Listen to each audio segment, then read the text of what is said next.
I'm here with Miss Chess.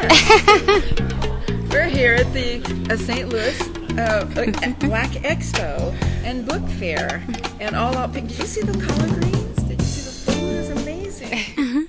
And this is Miss Chess. I am here at the 19th Annual Missouri Black Expo with the beautiful and lovely Miss Pam Grier. Thank you. Thank you. Namaste. Thank you for having me. I'd just like to first talk about my life in 3 acts.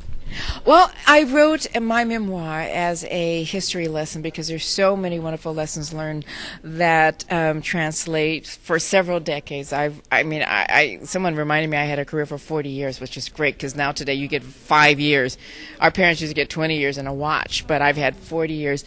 And I started as a child, a woman of the women's liberation movement, and I basically wanted to show how my life influenced my career and my personal life. And, you know, there's relationships such as the one with Richard Pryor and how I put his horse in the backseat of my Jag. And when I'm dating Kareem Abdul-Jabbar, he was a Muslim. He just converted, and it's a very monolithic community. And, you know, there are liberals, conservatives, fundamentalists, and quite, moderate thinking, but he couldn't tell me. He really couldn't guide me as to what type of couple we would be. So I had to walk away from someone that I really love, but we're dear, dear friends.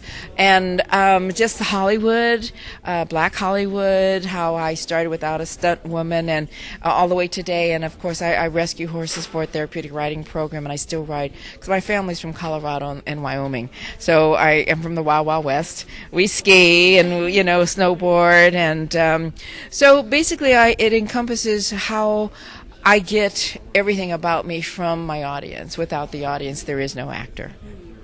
How does it feel to know that you paved the way during the 1970s at a time where blaxploitation was being introduced?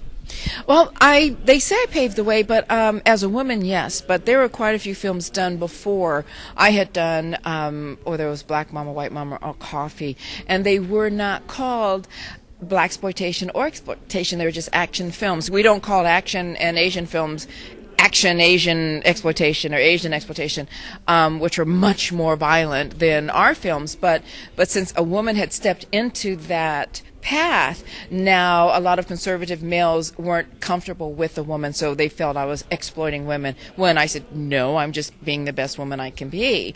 But they had a problem with me stepping in their shoes when a lot of women are abandoned when men don't feel they can take care of them and they don't want a woman to be independent. And I was showing what a woman's going to have to be as being independent in this new world, this new age that's evolving. So they were a little uncomfortable, but they adjusted to it. And it also had shown our heroines, of male and our female heroines, such as people who were in leadership position.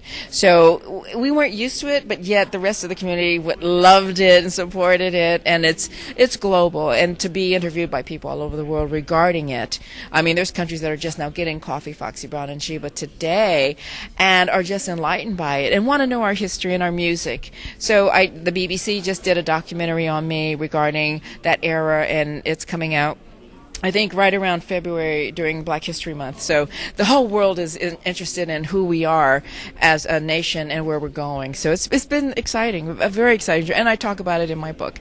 And I know people are saying, is there going to be a second?